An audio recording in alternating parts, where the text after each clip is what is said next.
Gold, the ultimate preparedness investment. As we talk about preparedness, we oftentimes focus on food, water, and medical supplies. But what about financial preparedness? That's where Genesis Gold Group comes in. By diversifying your retirement with gold, you're taking a step towards financial resilience. Gold has stood the test of time as a safe haven investment, making it the ultimate preparedness investment for sure. Let's secure our financial future with the same diligence we secure our pantries. But the 90s were then, and this is where we are now. And we have a choice to make in November, and it isn't a choice that I was crazy about. I actually was very public that I thought that President Biden should not run for re-election. But he did, and it's him and Trump, and that's where I am. And if anything, if President Biden decides not to run or is ill and can't run, where does the Democratic Party go? Good question. There's so much talent, and a lot of it is young and vigorous and energetic. I think Hakeem Jeffries is doing a great job, by the way. I forgot about him. Leader, but much more to the far. But I thought that President Biden should consider not running for the election, but that's not the choice that he made. And so I gotta live in the world that I've got to live in, not the world I wanted to live in. This is not the world I wanted to live in. A depressed Democrat strategist, James Carville, openly admits that Biden should not have run for re-election. Duh. His campaign is a disaster, and Carville appears to be one of the rats beginning to flee the ship. We're going to see precisely why Carville is so depressed and why more and more Democrats are openly suggesting that Biden end this disaster of a campaign and drop out of the race. And then... Hi, I'm Katie Hobbs, Secretary of State and candidate for governor. And don't forget to mention easily bribed. We're going to take a look at the latest on the investigation into Katie Hobbs' alleged pay-to-play scheme with her donors and what it means for the key swing state of Arizona. You are not going to want to miss this.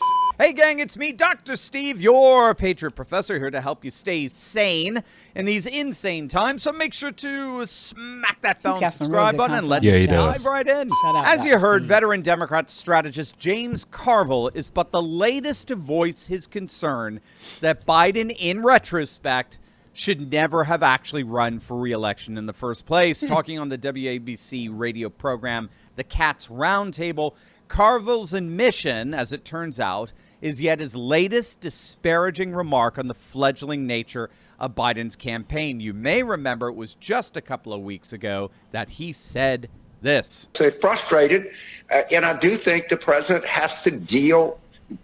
The age issue is suffocating him. And he needs to bring up that he's only 4 years older than Trump, and Trump had his goons steal his medical records out of his internist office in January 2017. So I've released all my medical records. Why don't you release the records that you had Keith Schiller steal from your internist? I mean, he's got to turn that around and need to quit logging and complaining about the Times covering his age and the polling is no good. That's a waste of time. Don't do that. Biden is being suffocated, politically suffocated by his age. Again, notice the pattern here. Biden shouldn't be running. No. Biden should not be seeking re-election because everyone sees and hears the same thing. She knows so long as she was denied, her freedom can never be secured. I'm sorry, what was that? She knows so long as she was denied, our freedom can never be secured. That's right, gang. We've now got 7 years ago. We've got ask not what your country can do for you, but what you can do for your country. Now we've got she no longer she knew freedom can never be secured. I'm right.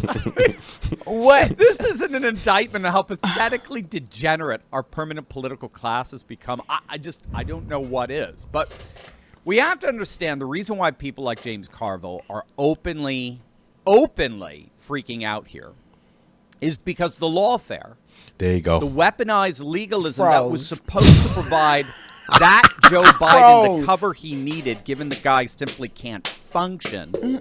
I mean, this is so key. The panic is setting in. That is ridiculous. It's an open recognition that the Democrats' strategy for 2024 wasn't to beat Donald Trump. They knew they couldn't do that because they have nothing to beat him with, obviously. The strategy wasn't to beat Donald Trump. The strategy was to take Trump out. In other words, if Biden can't campaign, if he's a vegetable, right? If Biden can't function, and if they can't stuff the ballot boxes like they did in 2020, then they have to make sure Trump can't campaign. They have to take him out of the race. The problem is that effort is not working. Look at the latest from Decision Desk. Trump is maintaining more than a 2-point national lead over Biden. This after more than a week out from that venomous verdict handed down in Manhattan. And take a look at this. It's official.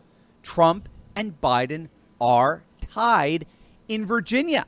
We're getting poll after poll showing this. Trump and Biden are tied in the state.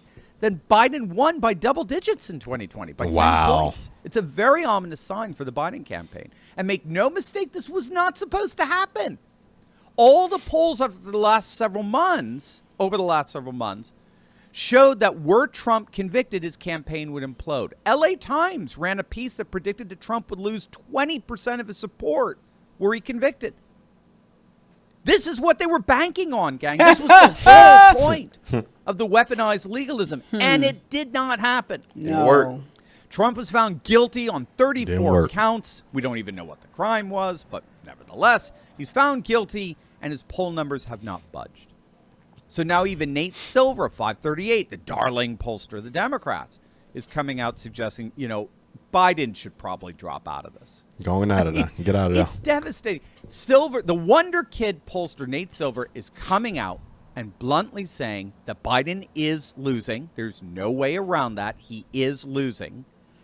And he has no plan to reverse his electoral misfortunes. And so it wouldn't be a bad idea for Democrats to cut bait. It's time for Biden to go. Unbelievable stuff. And again, we predicted this.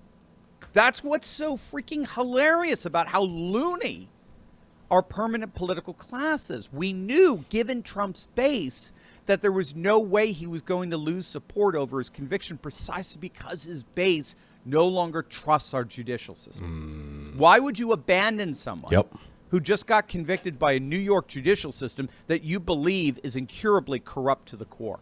Oh, and speaking of corruption, wait until you see what Arizona Governor Katie Hobbs is now officially under investigation for. Gang, this is going to make your day. Arizona's Attorney General investigating ties between Governor Katie Hobbs and the operator of a group home for foster kids. Wow. It comes after reports that Sunshine Residential Homes Incorporated made six-figure donations to the governor's inauguration fund. And to the Arizona Democratic Party just before getting a large rate hike from the state.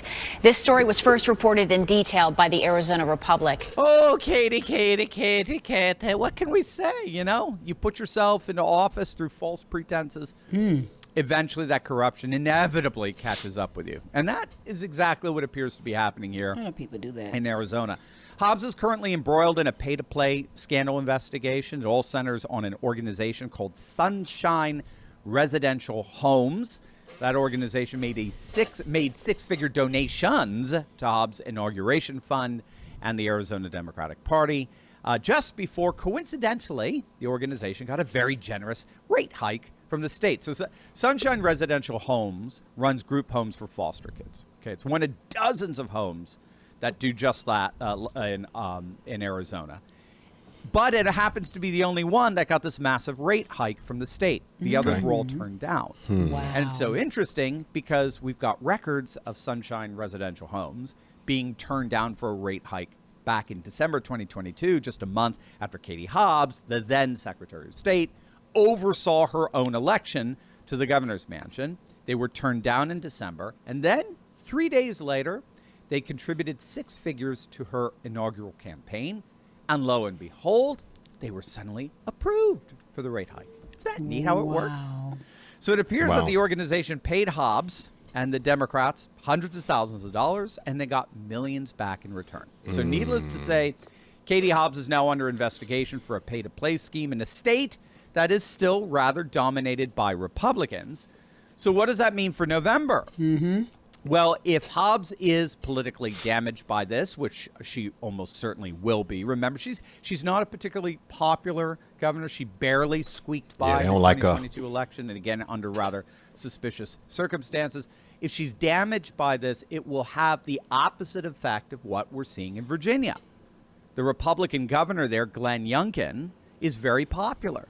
And so that's obviously boosting Trump's chances in this otherwise blue state. By contrast, with Katie Hobbs politically damaged, that will just boost the prospects for the opposing party, which is good news for Trump and Carrie Lake. So I think at Come on, Carrie. I was just thinking about Carrie Lake. In putting Arizona in Trump's electoral column, and perhaps will ironically have Katie Hobbs to thank for that. Wow. Come on. It is. I'm telling you, the left are eating themselves up, man. I just don't like when people get burning in there themselves and out. then they don't do the right thing. And Me there's either. so many politicians that do.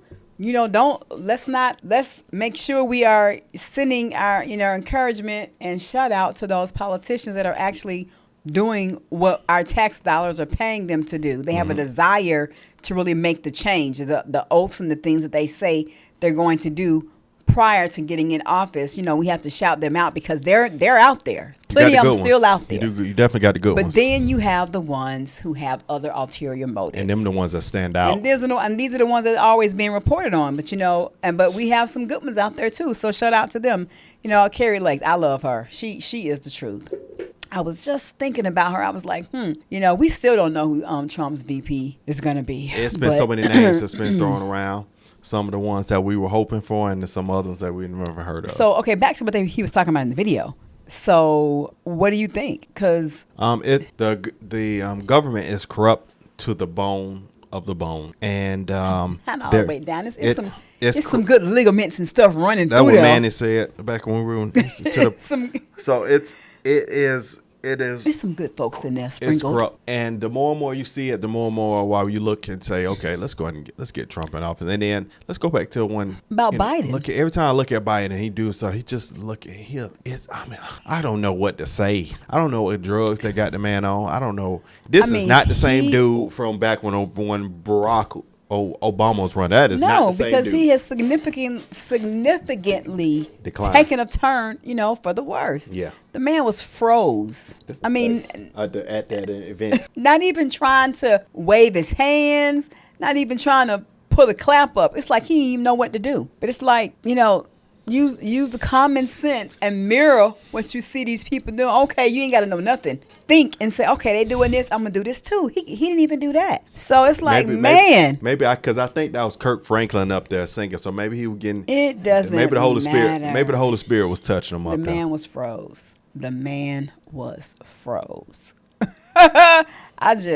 Y'all, come on. Biden is such at a decline.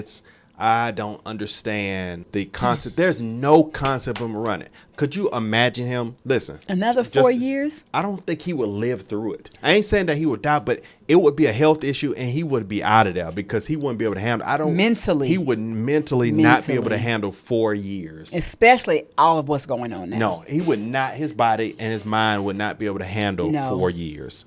He's barely getting by. Whoever is telling him what to do and calling the shots. Whenever they come out of office and that man able to relax, I bet you they're gonna show CNN gonna show him or the news gonna show him. He gonna be in a blanket and gonna be looking super senior. Like they're gonna have him in a little wheelchair with a blanket on him. They're gonna oh my God, this dude was the president. He is, as soon as he is able to sit down and really take a breather, he's gonna be like, thank God it's finally over.